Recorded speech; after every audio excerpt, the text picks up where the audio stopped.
In the future, almost everyone lives forever, except for one unfortunate fellow. His biggest regret? Ruining the Joker. Yeah, we're talking about Jared Leto. But let's not dwell on that. This movie is already gearing up to boggle your brain right from the get-go. I mean, who kicks off a film with a wild experiment involving pigeons and their superstitions? So picture this. There's a pigeon in a cage. Every time it pecks a certain lever, a hole opens up in the cage, and it gets a snack. But the hole closes and the pigeon goes back to the lever, pecks it again, and voila! Snack time once more. The reward? A plate of seeds. If this were a human experiment, I bet the reward would be chocolate or ice cream. Anyhow, the scientists decide to mix things up for the pigeon. They set a timer to release the seeds every 20 seconds. Now the pigeon's thinking, why am I getting seeds? I didn't even peck the lever. But it starts associating actions like flapping its wings with getting the reward. And thus, pigeon superstition is born. It's probably where rain dances come from too. Now, let's shift gears. There's this guy in the movie, a near raider, and boom, he's dead in the first scene, being put into one of those mortuary fridge thingamajigs.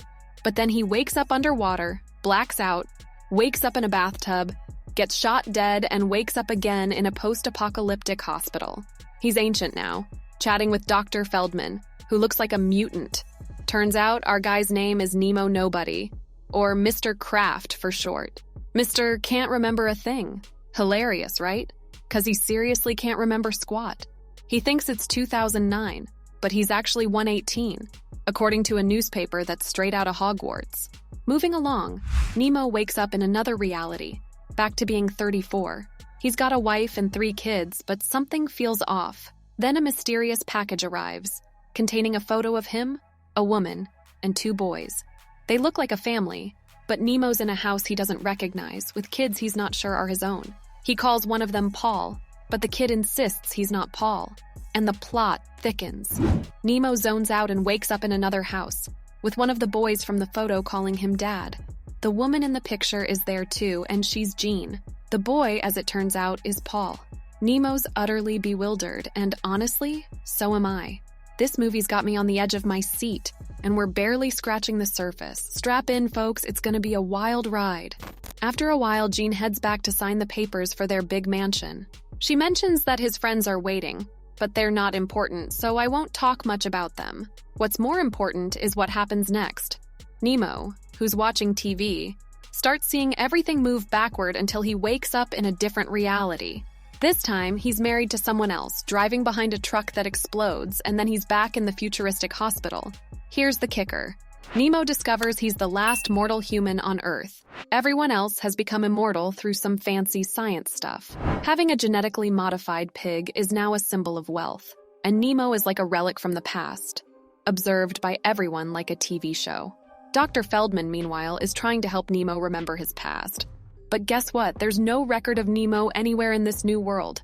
That's why Dr. Feldman calls him Nobody. Through hypnosis, Nemo revisits the lab where he worked, but things get weird, indicating it's not real. Then Nemo remembers something wild. Before being born, you know everything. But when it's time to be born, you forget it all. Nemo believes he slipped through the cracks and didn't forget. He even gets to choose his parents, like picking from a menu. He settles on a couple who seemed nice and had a sweet story. But the story doesn't end there. Nemo keeps waking up in the hospital bed, interrupted by a nosy journalist who wants to know what life was like before immortality and cell renewal. Nemo and the journalist both agree life before was pretty rough. Pollution, smoking, and unhealthy eating were the norm. Expanding on this, life before immortality wasn't just rough, it was downright chaotic. Society was plagued by disease, environmental degradation, and constant fear of death. People lived in a perpetual state of uncertainty, clinging to fleeting moments of happiness amidst the chaos. Nemo's journey through different realities reflects the complexity of existence and the quest for identity in a rapidly changing world.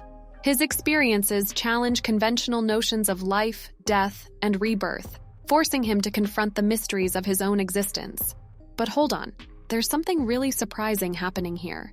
In this new world where people can live almost forever, something as simple as clapping your hands is no longer needed. It seems like Nemo is glad he hasn't been made immortal because, sure, living forever sounds great, but is it worth it? Let's go back to when Nemo was just 9 years old, going through a major crisis about the meaning of life.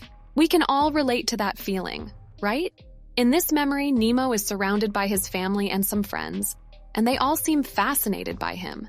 And you know what? Nemo seems to like them too, because he starts imagining himself marrying each of these girls when they grow up. Talk about a wild imagination. As Nemo's memories unfold, we see him grappling with big ideas like the nature of time, the difference between what's real and what's not, and how unpredictable life can be. In one memory, he even tells his mom about these things, like how he can remember the future, and about something called the Angels of Oblivion. But predictably, his mom thinks he's just being a little out there, maybe even suggesting he needs to see a therapist. Meanwhile, in the world outside Nemo's mind, people are debating whether he should be allowed to die a natural death. Back in his 9-year-old memories, Nemo learns a shocking truth about his parents' marriage. His mom was cheating on his dad with his own father. And then, as if that wasn't enough, his parents decide to split up. At a train station, Nemo has to make a tough choice, stay with his mom or go with his dad. Talk about being caught between a rock and a hard place. Here's where it gets really interesting. Nemo, the main character, can remember different versions of his life because something called the Angels of Oblivion haven't affected him. This means we get to see what could have happened if he made different choices, like maybe if he stayed with his mom or went with his dad. In one version of his life, Nemo tells his mom's lover something really serious, and in another version, he meets a girl named Anna, who becomes a big part of his life. They have good times and bad times, like any friends do. But in one version, they end up getting married. But then, Nemo finds out something shocking. Anna is actually the daughter of his mom's lover. Can you imagine how complicated that must be? It seems like Nemo and Anna aren't paying attention to the fact that they're supposed to be step-siblings in the future. Instead, they're playing footsie under the table while their parents are eating. Anyway, Nemo wakes up again, but this time as his 118-year-old self. A journalist is waiting by his bedside, eager to hear his story. Nemo starts talking about himself, remembering when he was just 15 and in love with Anna. I'm 15, and I'm in love. In his memories, they're step-siblings now, living together with their parents. But things get complicated because their parents don't agree. Apparently, they've been clapping. Yeah, moving on. Nemo then imagines another reality where he lives with his dad, taking care of him because his dad is disabled. Now he's a sci-fi writer working on a novel. Later, he goes to a school dance and meets Elise, who's intense and has mental health issues. She asks Nemo to spread her ashes on Mars when she dies. Strange request, but Nemo is drawn to her anyway. So he goes to his school dance and meets Jan. They dance together, and he decides he won't leave anything to chance again. He plans to marry Jane, become wealthy, live in a big yellow house with a garden, and have 2 kids named Paul and Michael. He dreams of owning a red convertible and having a pool in his house. He also wants to learn to swim and won't give up until he succeeds. He achieves everything he sets out to do, but soon realizes that being in control of everything makes life boring. This teaches us that being a control freak isn't always the best way to live. Meanwhile, Nemo finds himself in another reality, where he's with Anna, his mom, and stepfather. His mom and stepfather are having problems and decide to get a divorce, which upsets Nemo. Surprisingly, he thought both kids would feel relieved, but being step-siblings made the situation more complicated. Nemo's father is leaving for New York soon, and Nemo and Anna promise to wait for each other at the lighthouse every Sunday. However, Anna never shows up, which is typical. People rarely keep appointments like that. Nemo tries to send letters, but his mom keeps tearing them up, so he never receives Anna's replies. Years pass, and Nemo becomes a pool boy even though he can't swim. He's fixated on pools for some reason, perhaps because they symbolize something he desires but can't have. Then the memories change, and Nemo finds himself in the ER after an accident related to Elise, deciding to go back to Stefano. In his imagination, Nemo is writing a sci-fi novel and married Elise. However, she's still struggling with mental health issues, and her kids are not as understanding as he hoped. They complain about their mom being tired and threaten to leave if she has another meltdown. They also find Nemo's jokes boring, which makes him feel out of touch with his generation. But you know what? It's not really their fault. Kids can have a tough time dealing with stuff like this. And let's face it, Kids aren't always the most understanding or patient people, especially when they're young. So when they have to deal with a parent who's going through depression, it can make things even more complicated. But Nemo, he's something else. He's caring and strong, especially for his family. Even though he's dealing with his own struggles, he's always there for them.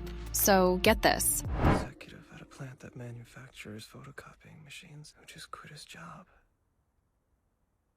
I don't dare move. One day, Nemo sees Anna, but he's married to Elise. They don't recognize each other at first, but then they meet again at a train station. This time, they hit it off right away. But Anna needs some time before committing. She gives Nemo her number. But just when things seem hopeful, fate decides to play a cruel joke. A raindrop ruins the number, and Anna never shows up at their planned meeting spot. Back in Nemo's reality with Elise, tragedy strikes. A gas truck explosion kills Elise and leaves Nemo badly injured. Physically, he heals, but emotionally, he's scarred forever. The journalist interviewing Nemo is confused. What's the truth? Did Elise really die? Do they have kids or not? Nemo has no answers. Then there's Jean, Nemo's wife in another reality. Poor Jean seems to be getting the short end of the stick. Unlike Anna or Elise, there's no evidence that Nemo loves her deeply. He's rich in this reality, but Jean doesn't seem to care much about inheriting everything from him. Money might not buy love, but wouldn't it be better to cry on a private island in the Caribbean than in a cramped apartment in New York? That's what I wonder as I see Jean's lack of enthusiasm for her newfound wealth. So Nemo had this crazy adventure, right? He's all like, I want to buy a fishing rod. But somehow he ends up at the airport pretending to be some dude named Daniel Jones. Like, who even is this Daniel guy? Nemo's just flipping a coin to make decisions, trying to jazz up his boring life, you know? But then, bam. A hitman comes after him because of his random choices.